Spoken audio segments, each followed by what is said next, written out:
all in Amity, and we are discussing about if mental health and mental problems are a taboo, things like depression. So I'll just start with my own experience. When I was a teenager, I was really concerned about what people thought of me, and I'll give you a weird example. If I'm eating something, I'm I'm thinking, okay, people are watching me. Are they liking the way I'm eating? As if I'm expecting them to think, okay, wow, what a smooth and carefree way of eating. So it's weird. And there are different examples when I'm walking or when I'm talking also, like I should sound humorous or something. But the thing is, I was trying to create an image of a happy, intelligent, good-looking, self-sufficient guy. That's all right, but it was very troubling because I was always confused and frustrated. Why? Because I don't know what people are expecting of me, yet I'm trying to change myself to please them. And I went through this for a long time, but I couldn't share it with anyone. I never talked about it because that would defeat the whole purpose of creating that image. People would think that, forget strong, he's below average, he's so weak. So this is why I kept it to myself, and it took me such a long time to actually get out of it. So I would agree that mental problems, they are a taboo, and I've been a victim of it myself. Um, I think mental illness has always been a taboo. But nowadays, if you see the current scenario that is coming, I think people have started accepting the fact that yes, there is mental illness. There is, because when you go out, there are people who talk about it. But which strata of people are we talking about? We as a country comprise of so many people.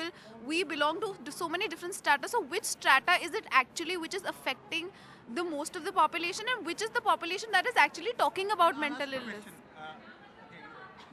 I just asked a question. You said ki, we are accepting it. How many of you think that people should actually go to a counselor when they have a problem? Just a show of hands, guys, please. Actually, I want to see. And in your life, how many of you have gone to a counselor? Actually gone I to a know counselor? of my family who has gone So to. my point is, we all think that we should go, but rarely people actually go. So even though it's changing, So the basic point is there is awareness, but there is not acceptance. Still in India, it's very common in Western countries. People talk about mental illness very openly, but here they don't. I also think it's because people tend to treat mental illness as something which happens to other people. So if I ask like anybody, do you think you're like mentally ill right now or have been mentally ill? Some people would say yes, but most people would say no. But if I ask them, have you been stressed? Have you ever been in distress? They'll say yes. See, because I feel like mental health isn't just something where you're mentally healthy or you have a mental disorder. You have mentally healthy, you have distress, you have disorder, and then you have disability. And at any point, you can like go here and like, and always a scope for going back, which I think everybody should like start feeling about themselves. Stress is not, that's not what is mental illness. Your coping ability is what's actually, it makes, if you're able to cope with it, then you're not actually mentally ill. Okay, so do you think mentally ill is only when you have to get hospitalized and you're like in such a bad state? No, but when the you're moment talking you're not, when you're talking about mental health, right? Yeah. So the moment you're in stress, the moment you're not, when you're in stress, you're not functioning to your optimum. The moment But if you're you're not able to func- cope with it, then there's no problem. It's your coping mechanism that is. yeah, but there is a problem for which you need to cope with, right? For every stress, you don't go to a counselor. The question is, why is it happening? Why is it happening? Why are people not going to counselors? I mean, it's not about the fact that going to counseling, they feel that's a wrong option, but it's about the fact that you don't want the society to judge you. You don't want them to know. Yeah, you don't want them to know. You don't want them to know that you're in a problem. People often use words like mental health, depression, and stress out of context. So it is found in day to day conversations, but then the point is, it loses the worth and the gravity that the term has. I think also the term psychological is thrown around in a lot of very strange contexts. yeah, these words actually, I would like mental problems, he's mental. Going to a psychiatrist, psycho. So these words have actually made it so much worse. I have an issue with movies. They are projecting psychologists something like so magical person. Yeah, every psychologist shouldn't have faced this once. The people come to them and say, can you read the mind? And it happens like Sherlock Holmes. He's reading you, he's just watched you, and he can predict 10 things about you. Maybe that's not the way we work. And we have to tell that. Dear Zindagi came, a very good movie which actually shown a good psychologist. And maybe we need more movies like that somehow. Also, the word psycho is often associated with killers, which creates a fear of the term in people. And once that happens, they try to run away from the term. They do not want to go to. Anything related to that term. Maybe the Exactly. association they are forming, the association they are forming is again negative. Otherwise, it should be positive. Exactly. That's why they do not want to be They have labeled. stereotyped it. Yeah, exactly. And that's why they do not want to be labeled as anything related to psycho. So they do not even want to seek counseling or therapy. See, recently Deepika Padukone came up and she gave an interview, and in fact many interviews, and she actually talked about her depression. So that was the first time we actually saw a celebrity coming out and breaking that taboo. So I think in our personal lives, I have a suggestion. Like we always share the highlights of the posts, okay, on Facebook. So I in fact consciously now make some choices, and I share the not so good parts also, because as long as we are sharing our lives, we can share the not so happy parts also. That would be more truthful. The moment you start sharing something bad on the internet, for example, if I put a post on Facebook saying I'm sad, I will get 10 calls saying, "Are you depressed? Are you okay? Should we come over?" I said, "No, I'm just sad momentarily. I will get better." But in a way, it's very nice that people, they appreciate and they start calling you by. But then those are 10 people. There will be 100 more people judging me.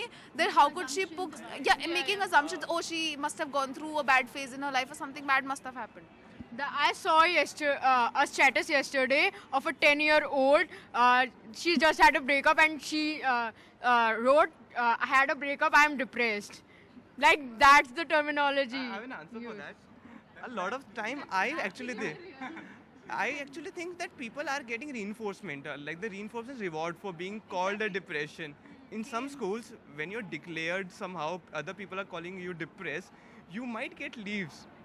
And and people now somehow abusing the word depression for their benefit. And I think there should be correct assessment whether it's actually depression or not. It should be not used for rewards now. See, moreover, I'd say that, as Sridhar put it across, when we start sharing the not so good aspects of our life, we start combating the illusion of perfection which we want to create, which makes it easier for people to accept their own problems, come up and talk about it, and also to seek intervention.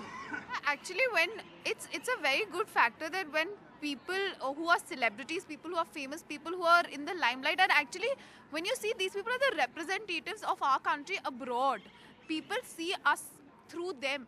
So it's good when they come up with such things, they come out and they talk about their lives, they talk about the not so happy parts. So it actually encourages other people to talk too, it encourages them to be happy. Another reason is it's a taboo and we cannot talk about it because what if we do talk about it? What happens then? See, the scenario is there really aren't very good counselors and psychologists in the society. So this is why I'm a psychology student and I actually want to make that change. So when somebody wants to talk about it, they have somebody good that they can talk to and actually get help. So that's also part of the problem. I disagree. You can't say that they're not good psychologists Very or few. helpers. There might be a few number. I agree. But it's not like they're not good enough. It's more to do with whether you are actually taking the initiative to go to them and take help. They won't come to you. But there's still a deficit in our country. There's definitely much less. It's about the fact that who are aware of them. There are counseling centers here and there. There are psychologists here and there, but who know about them? It's about creating awareness in the society that it's okay to go to a psychologist. It's okay to visit a counselor. It's perfectly fine. Yeah, actually, when we're talking about awareness, we start talking at like a very young age. I think like CBSE has EVS, right, to tell us about environment. They should have like a psychology lesson. Psychology It should be a made part of a compulsory subject. in all education. In some areas, in some countries, it is mandatory. Like if you want to divorce, first you have to go to a counselor, and then counselor will decide whether you can have a divorce or not. Like in some countries, if you slap someone, first you will go to a counselor to see whether you have anger issues or you just did it on purpose. I think that is required. In India, if you slap someone, you're going directly to jail, most probably.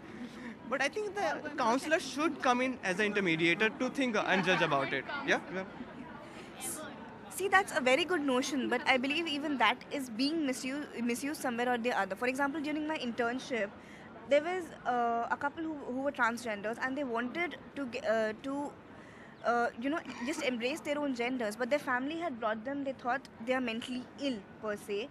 just because they were not comfortable with their bodies. Now it's being used as an excuse to make people fit in, which I think is going against the very idea of embracing your own problems and dealing with them. That's the contradiction between Western and Indian society. They are more accepting. We have to bring this awareness here today. I disagree with you actually on that. See, because I think I think in India we tend to perceive that everything outside is more accepting and all. That's not true. Where like people are stigmatized everywhere.